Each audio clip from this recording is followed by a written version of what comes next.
오늘날 이 세상, 이 세계를 살펴보게 되면 모두 다 패권주의로 흘러가면서 이 자국 중심의 정책들을 펴가는 것들을 보게 됩니다.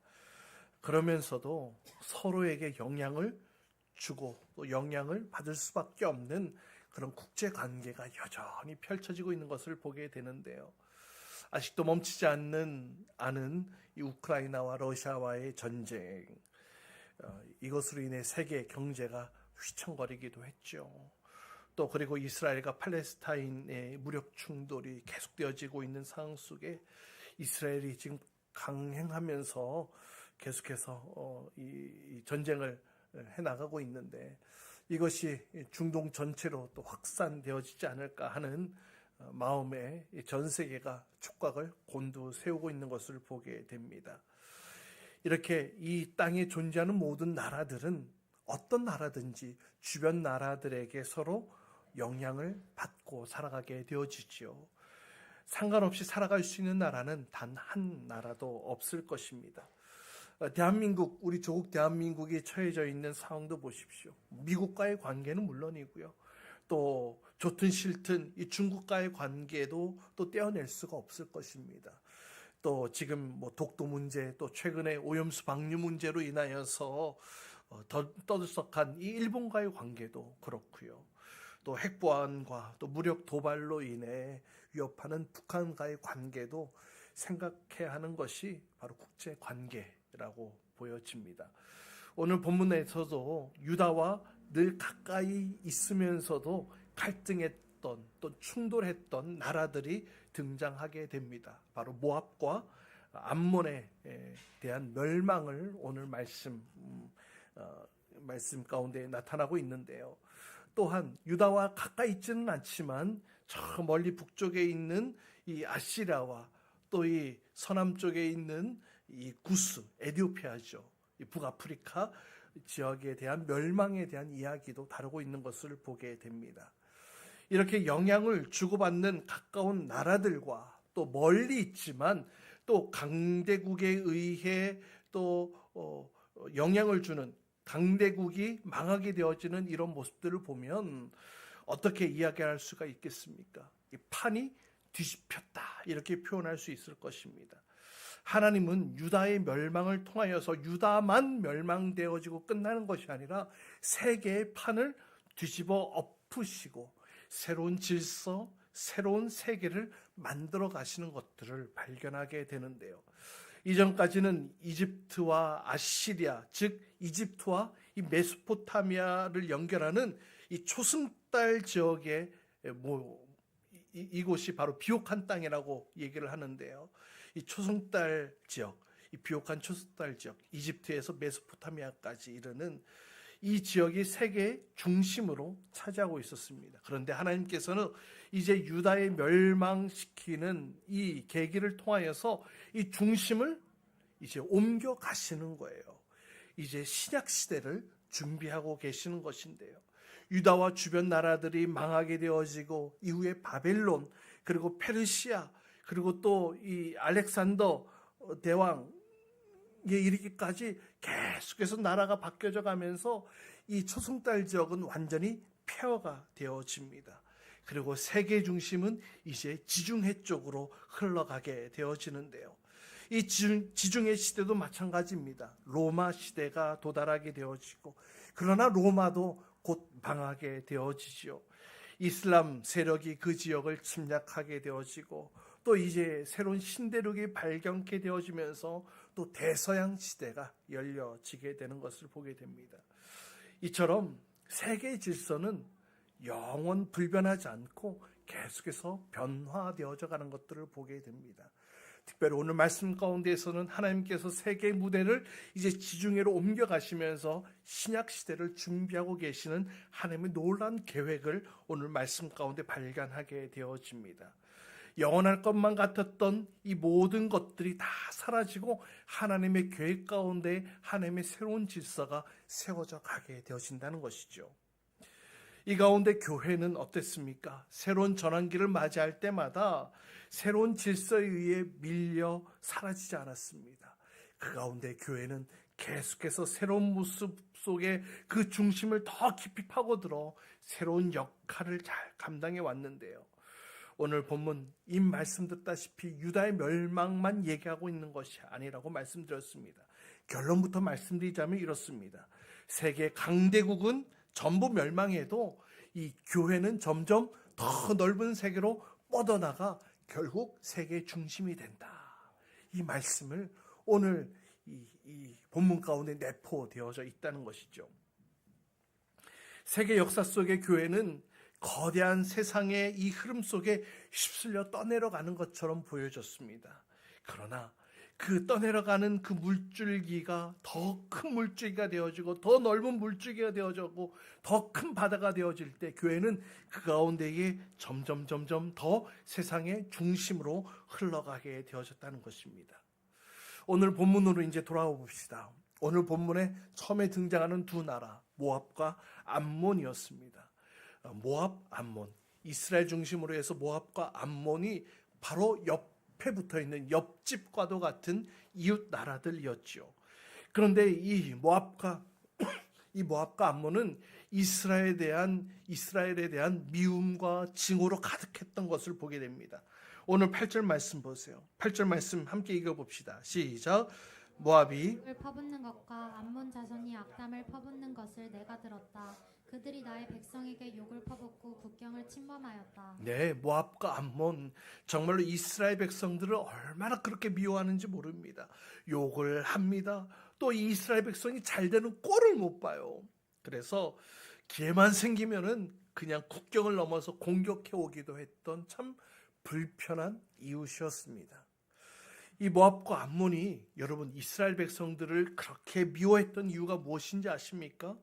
그것은 이스라엘 백성들을 오랜 전부터 잘 알고 있었기 때문이었다는 거예요. 옆에 붙어 있는 지역 죄송합니다.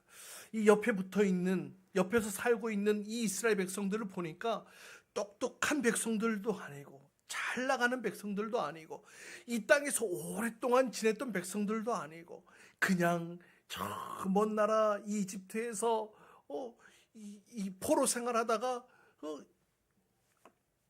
해방되어져 가지고 이 가나안 땅에 그냥 정착해왔던 이 민족, 별 볼 일 없는 민족인데, 역사성도 없는 민족인데 이렇게 생각했던 것이죠. 이스라엘 백성들을 보면 잘난 구석이 하나도 없는 족속이었습니다. 단 한 가지 다른 것이 있다면 하나님을 믿는다는 것. 하나님 믿는다는 것 외에는 다른 것이 없었습니다. 그런데 그 별 볼 일 없는 민족이 하나님을 믿는다라는 이 이유 하나만으로 세계의 중심이 되어지고 세계의 주목의 대상이 되어지고 또 하나님의 축복을 마음껏 누리는 것들을 보게 되어질 때에 이 모압과 암몬은 속이 뒤집힐 수밖에 없었던 것이죠. 여러분 그렇잖아요. 동창회 같은 데 가면 그러잖아요. 한 친구가 오랫동안 지켜봤던 그런 친구예요. 아주 잘 알고 있는 친구예요. 그런데 그 친구 공부도 별 볼 일 없었습니다. 인품도 별로 별품이 없었고 인물도 그냥 그랬어요.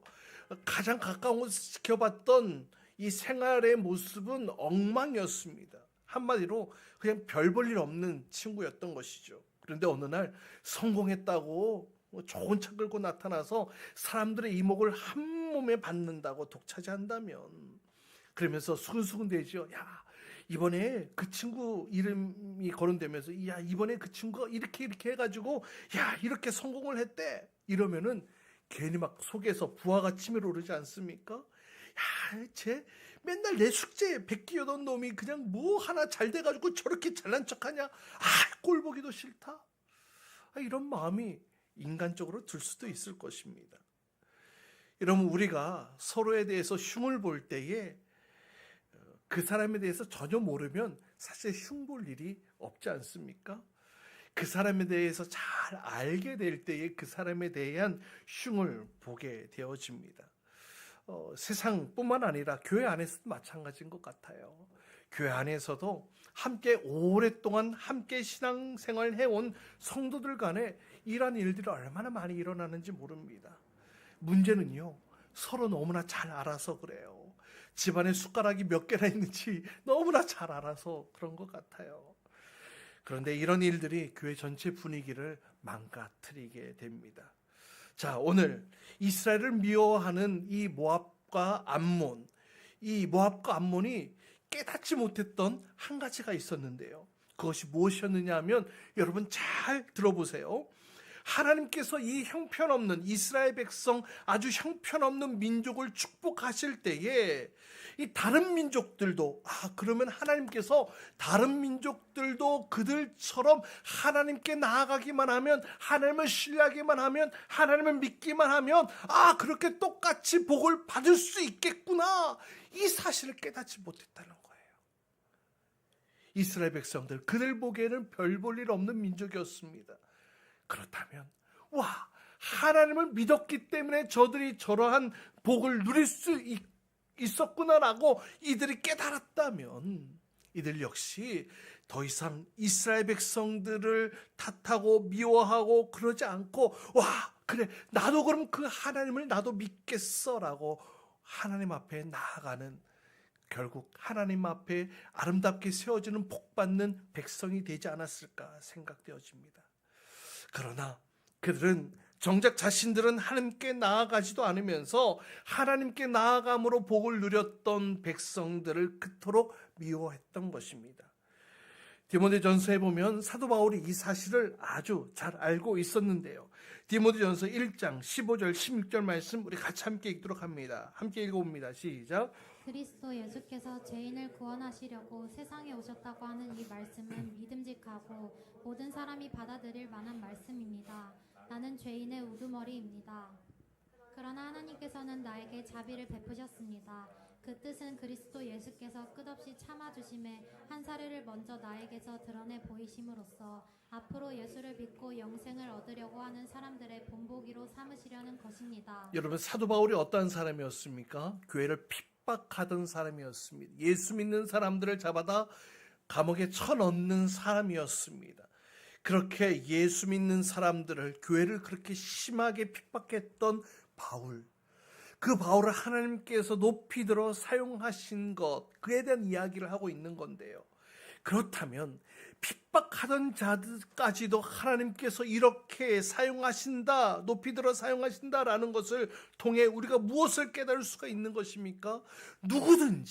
누구든지 그 말씀 앞에 사로잡혀 하나님 앞에 온전한 헌신으로 나아가면 하나님의 그 영광의 잔치에 함께 누리며 그 영광스럽게 하나님의 사역에 동참케 되어질 수 있다는 것입니다. 할렐루야. 핍박하던 자까지도 하나님께서 이렇게 사용하신다는 거예요. 그러니까 아무도 이 바울을 시기하거나 욕할 필요가 없다는 것이죠. 저 핍박자 바울도 저렇게 하나님께서 쓰시는데 그럼 나도 하나님께 나아가야지. 나도 하나님께 나아가면 나도 저렇게 쓰임받을 수 있겠구나. 할렐루야. 우리도 이러한 믿음의 고백이 있기를 주님의 이름으로 축복합니다. 하나님께서는 아무 자랑할 것이 없는 이 이스라엘 백성을 축복하신 것, 이것은 시기할 거리가 아니라는 거예요. 하나님의 능력이 대단하구나. 하나님께 오히려 찬송을 드려야 할 찬송의 제목 아니겠습니까? 그런데 이 모압과 암몬은 이 원리를 깨닫지 못했어요. 저들 하나님 믿는다는 것 때문에 저들 뭐가 그렇게 잘나가지고 늘 시기하고 질투했던 이 모압과 암몬. 내 주변에 빌빌거리던 친구가 어느 날 한순간에 유명한 사람으로 나타났다고 해서 시기하지 마십시오. 질투하지 마십시오. 오히려 하나님은 누구라도 더 축복하실 수 있겠구나 라면서 하나님께 찬양 올려드릴 수 있기를 바랍니다. 여러분, 하나님의 복은요 무궁무진한 것 아세요? 우리가 착각하는 것 중에 하나는 하나님의 복이 어떤 사람에게 부어진다고 해서 그 복의 양이, 총량이 줄어드는 것이 아니라는 거예요. 저 사람이 하나님의 복을 절반 가져갔어. 그러면 내가 남은 절반만 받을 수 있다. 이것이 아니라는 것이죠. 여러분, 백화점 한정 세일 하면은요, 난리 나죠. 서로 차지하려고 이 총 개수가 정해져 있기 때문에 그래요. 하지만 여러분, 따라해봅시다. 하나님의 복은 한계가 없습니다. 예, 하나님의 복은 총량 자체가 없어요. 정해져 있는 것이 없어요. 무한합니다. 무궁무진해요. 마치 마르지 않는 샘물처럼 퍼가면 또 채워지고 퍼가면 또 가득 채워지는 부족함이 없는 축복이 바로 하나님의 축복인 줄 믿으시길 바랍니다. 아직도 여러분에게 부어질 하나님의 복은 넘쳐나요. 할렐루야. 이 사실을 믿으시기 바랍니다. 그러니까 우리가 우리의 삶 가운데의 모압과 암몬과 같이 이 시기할 필요가 없는 거예요. 그 사람은 그 사람대로 하나님께서 축복하신 것이고 나는 나대로 하나님께서 복을 내려주실 거야 라는 이 믿음. 중요한 것은요, 내가 하나님 앞에 올바로 서 있고 하나님을 진실하게 믿는 하나님의 백성으로 서 있을 때에 그 복을 누릴 수 있게 되어진다는 것입니다. 내가 하나님 앞에 나가게 되어질 때에 하나님의 복이 우리의 삶 가운데 펼쳐지게 되는 줄 믿으시길 바랍니다. 한번 따라해 봅시다. 그 사람만 미워하고 시기할 것이 아니라 나만 하나님께 나아가면 된다. 아멘. 내가 하나님 앞에 올바로 서면 되는 거예요. 내가 하나님 앞에 올바로 서면 되는 거예요. 하나님께서 우리에게 부어주실 놀라운 축복이 아직도 넘쳐난 줄 믿으시길 바랍니다. 그런데 모압과 암몬은 이 사실을 깨닫지 못했다고 말씀드렸습니다. 하나님의 그 부요함을 바라보지 못했어요. 그냥 눈앞에 있는 땅을 보았기 때문에 그랬습니다. 그래서 이스라엘, 저들의 있는 것들을 뺏어야지만 우리가 잘 될 수 있어, 이런 생각으로 시기하고 질투하고 공격했던 것이죠. 그랬던 모압과 암몬, 하나님께서 어떻게 된다고 말씀하십니까? 9절 말씀 함께 읽도록 합니다. 9절입니다. 시작. 그러므로 나는 나의 삶을 두고 맹세한다. 이스라엘의 하나님 만군의 주가 선언한다. 이제 곧 모압은 소돔처럼 되고 암몬 자손은 고모라처럼 될 것이다. 거친 풀이 우거지고 들레가 온통 소금 구덩이가 되고 영원히 황무지가 될 것이다. 살아남은 나의 백성이 그들을 털며 살아남은 나의 결례가 그 땅을 유산으로 얻을 것이다. 예, 소돔과 고모라는 겉으로 보기에도 아주 화려하고 멋진 가나안 땅의 가장 비옥한 땅이었습니다. 그런데 하나님께서 은혜를 거두시는 순간 소금 구덩이로 변하고 말았죠. 모압과 암몬도 그렇게 될 것이라는 거예요. 결국 바벨론의 공격을 받아 소돔과 고모라처럼 황무지가 되게 되는데요. 다시 9절 말씀 보세요. 9절 말씀에 보면은 살아남은 나의 백성, 그리고 살아남은 나의 결례가 그 땅을 유산으로 얻을 것이다, 이렇게 얘기를 하고 있죠. 그 모압과 암몬의 그 땅을 나의 백성이, 또 나의 결례가 그 땅을 얻게 될 것이다, 이렇게 얘기를 하는데요. 예전 개역개정 성경에는 이 나의 백성, 또 살아남은 나의 결례, 이 두 말이 다 백성으로 통일되어져 있어서 이 번역이 필요했거든요. 설명이 필요했는데 이 새 번역 성경은 아주 잘 번역해 놓았습니다. 이 원어상 의미가, 단어 자체가 달라서 그래요. 이 앞에 이 백성은 히브리어 암미라는 단어를 쓰고 있어요. 그러니까 이스라엘 자손, 이스라엘 백성을 의미하는 것이고, 뒤에 결례라고 했던 것은 이방인을 가리키는 히브리어 단어입니다. 다시 말하면 이스라엘 백성들, 그리고 이방인 중에 하나님의 백성이 된 자, 하나님을 믿기로 결정한 자들이 어떻게 된다고요? 이 모압과 암몬 족속의 땅을 차지하게 될 것이다, 그런 의미를 담고 있는 것입니다. 이 축복은 그냥 어떤 물리적인 땅을 얻는 것으로 얘기를 하는 것뿐만 아니라 그 땅의 주도권을 가지게 된다는 것이죠. 그리고 그 땅에서 누릴 수 있는 모든 것들을 다 가지게 되어진다는 의미를 가지고 있습니다. 누가요? 이스라엘 백성 중에 바른 신앙을 가진 자들, 그리고 이방인이었지만 그 가운데 하나님을 보며 하나님을 믿기로 결정했던 자들이 그 땅의 주도권을 가지게 된다는 것입니다.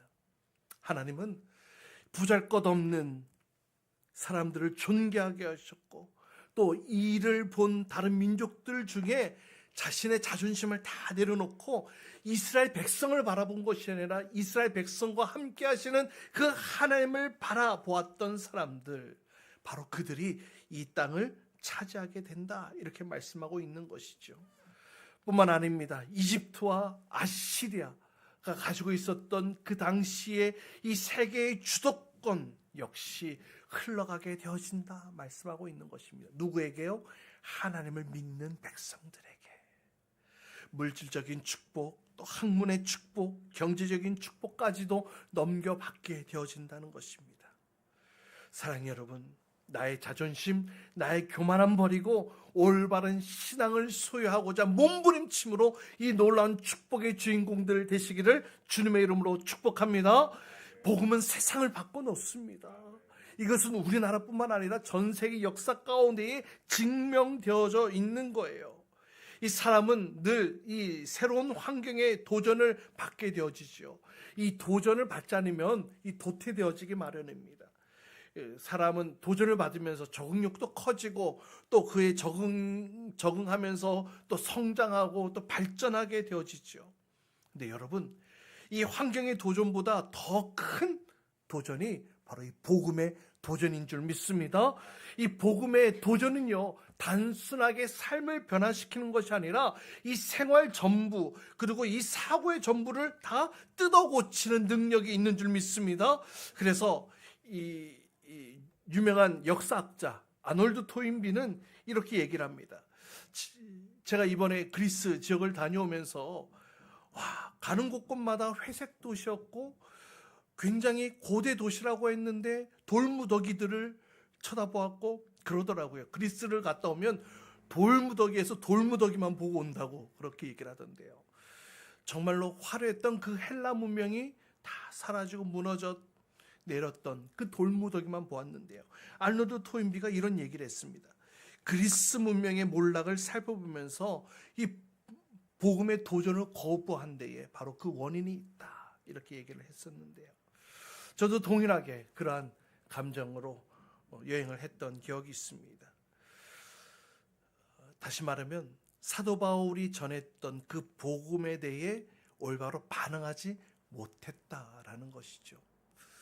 그도 그럴 것이, 제가 이번에 사도 바울 2차 전도 여행지를 따라 그리스 성지 순례를 다녀온 것인데요.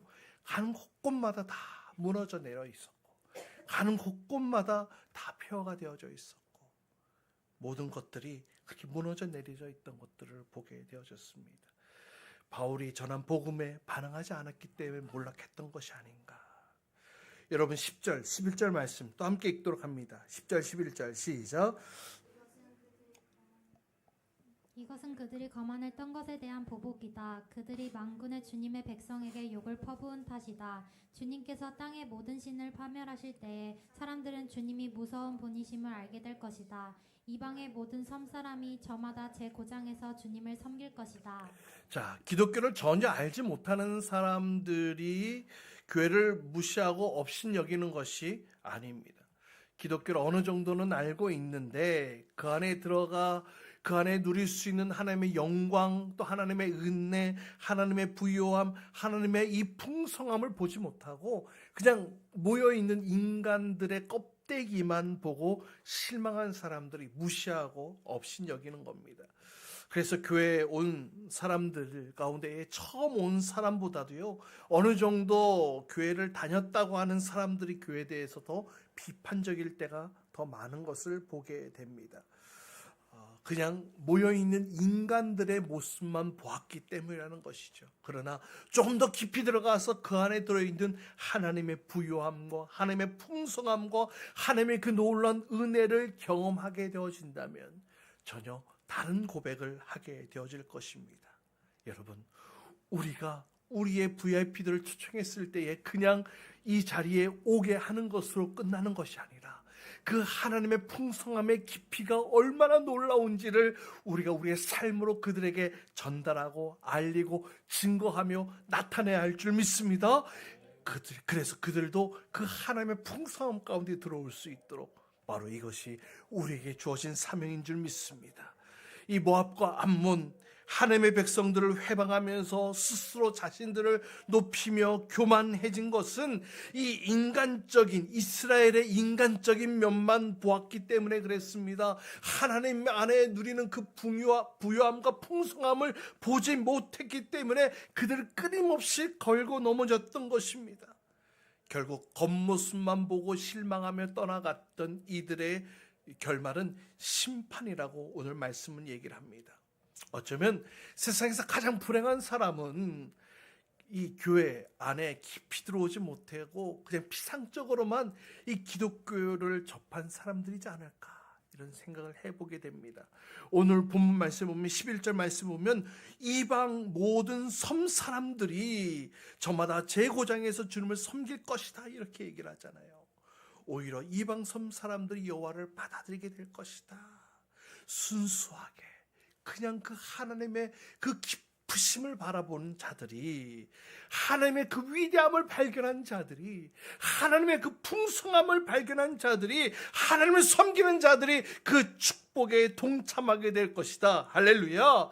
당시 세계는 아시리아와 이집트라는 강력한 두 축으로 세계가 움직이고 있었습니다. 그 이집트와 아시리아 그 중심에 바로 가나안 땅이 놓여 있었기 때문에 이스라엘 백성들, 이 두 축을 연결하는 그 중심에서 이 이집트와 아시리아를 향해 이 하나님의 이 풍성함을, 하나님의 이 말씀을 증거하며 나타내는 그 일들을 감당했어야 했습니다. 그러나 그 일들을 감당하지 못함으로 하나님께서는 이제 예루살렘의 멸망으로 이 중심을 새롭게 옮겨가고 계신다라는 겁니다. 12절 13절 말씀 보세요. 에디오피아 사람아, 너희도 나의 칼에 맞아 죽을 것이다. 또 북쪽으로 손을 뻗으시며 아시리아를 멸하며 니느웨를 황지로 만들 것이니 사망처럼 메마른 곳이 될 것이다. 에디오피아, 아시리아. 하나님께서 이 모든 세상을 지금 새롭게 만들어 가신다는 것이죠. 이 에디오피아 하면 이 이집트 전역을 가리키는 말이 되기도 하고요. 또 이 피부가 검은 사람을 의미하기도 합니다. 우리 예전 개역개정 성경에는 구스라고 표현되어져 있기도 하죠. 그러니까 에디오피아를 멸망시키는 것은요, 세계 한 축을 이루고 있는 이집트를 다 멸망시키는 거예요. 아시리아도 마찬가지입니다. 세계의 양쪽 두 축을 다 무너뜨리신다는 거예요. 하나님께서 예루살렘의 멸망을 통하여서 세계 질서를 새롭게 재편성하시겠다라는 하나님의 말씀인 것입니다. 이제 이후의 세계는 바벨론, 페르시아, 그리고 로마로 그렇게 넘어가게 되어지죠. 여러분, 그 이유가 무엇입니까? 서두에도 말씀드렸습니다. 이제 전 세계로 하여금 무엇을 준비케 하시기 위해서? 바로 예수 그리스도의 오심을 준비케 하시기 위해서 하나님께서는 이렇게 역사를 움직이고 계시는 것들을 보게 되어집니다. 이스라엘 백성들이 이 양축 가운데에서 하나님의 의를 제대로 전달하지 못하고 하나님의 백성으로 제대로 그 삶을 살아내지 못하자 이제 그들을 멸망시키고 전 세계로 흩어보내시면서 이제 신약 교회를 준비케 하고 계시는 하나님의 놀라운 계획이 이 안에 담겨져 있는 것을 보게 됩니다. 14절 말씀 보세요. 14절 말씀 함께 읽도록 할까요? 함께 읽습니다. 시작. 우리는 온갖 질심들 그 가운데 때를 지어 놓을 것이며 갈가마귀도 올빼미도 기둥 꼭대기에 깃들 것이며 창문턱에 앉아서 지저귀를 것이다. 문간으로 이르는 길에는 돌조각이 너저분하고 송백나무 들보는 사가 버릴 것이다. 예, 모든 것이 다 무너져 버린다는 거예요. 그렇게 화려하고 그렇게 아름답고 사람들이 모여 있던 지역이 이제는 그냥 이 들짐승과 이 길까마귀와 올빼미로 그냥 사람들이 없는 그런 폐허가 될 것이라는 그런 말씀을 하고 있는 것이죠. 무게중심이 옮겨지게 된다는 것입니다. 이제 세계는 새로운 방향을 향해 나가게 되어집니다. 이렇게 하나님은 역사를 운행하고 주관하시고 움직이시는 분이신 줄 믿으시길 바랍니다. 15절 말씀 보세요. 15절 말씀도 함께 읽습니다. 시작. 때는 한껏 으드드던 성, 안전하게 살 수 있다던 성, 세상에는 나밖에 없다 하면서 속으로 뽐내던 성이다. 그러나 어찌하여 이처럼 황폐하게 되었느냐. 들짐승이나 깃드는 곳이 되었느냐? 지나가는 사람마다 비웃으며 손가락질을 할 것이다. 네, 세상에는 나밖에 없다 하면서 속으로 뽐내던 성들, 화려하고 멋지고 많은 사람들이 모여있던 그 성이 어떻게 이렇게 황폐하게 되었냐라는 것입니다. 이집트와 아시리아 강대국 행세를 할 수 있었던 것은요, 하나님께서 그들에게 힘을 주셨기 때문 아니겠습니까? 그런데 이제 하나님께서 이 세계를 새롭게 재편하신다는 것입니다. 그 하나님의 계획 안에 이집트와 아시리아뿐만 아니라 이 바벨론도 잠깐 지나가고, 그 이후에 페르시아도 잠깐 지나가고, 그 이후에 알렉산더의 마게도냐 헬라 문화도 잠깐 지나갑니다. 로마도 마찬가지입니다. 영원하지 못해요. 세상에 어떤 나라도 영원한 나라는 없습니다. 그러나 여러분, 우리가 기억해야 될 것, 오직 영원한 나라는 예수 그리스도의 나라인 줄 믿으시길 바랍니다. 우리가 가야 할 곳도 바로 이 나라예요. 우리가 영원히 머무러야 할 곳도 바로 이곳입니다. 로마에 가본 사람이 그런 얘기를 하더라고요. 이 작은 도시국가가 어떻게 이 많은 영역을 지배했냐라고 말이죠. 여러분, 하나님께서 그렇게 힘을 불어넣어 주셨기 때문에 가능했던 거예요. 그러나 하나님께서 이제 하나님의 계획 가운데 이게 새롭게 세상이 재편되어질 때에 지금 그곳은 그냥 사람들의 관광지에 불과한 지역으로 변화되어졌다는 것입니다. 여러분, 이런 일을 통해 오직 하나님만이 역사의 주관자 되신다는 사실을 확인할 수 있기를 바랍니다. 세상 나라는 결코 영원하지 않아요. 한번 따라해 봅시다. 하나님이 세상의 역사를 주관하고 계신다. 하나님이 나의 인생도 주관하고 계신다. 할렐루야. 세상을 움직이시는 하나님께서 나의 인생도 나의 삶도 주관하고 움직이고 계시는 줄 믿습니다. 이 믿음이 여러분 안에 있기를 주님의 이름으로 축복합니다. 여러분, 격변하는 이 세상 속의 교회도 마찬가지예요. 그렇다면 어떻게 해야 교회가 이 구원의 방주의 이 사역을 끊이지 않고 잘 감당할 수 있을까? 이 격변한 세상 속에서 이 교회가 그 역할을 잘 감당할 수 있을까? 첫 번째는요, 교회의 본질을 잃지 말아야 된다는 거예요. 인간적인 것으로 하나님의 영광을 축소시키거나 가려서는 안 됩니다.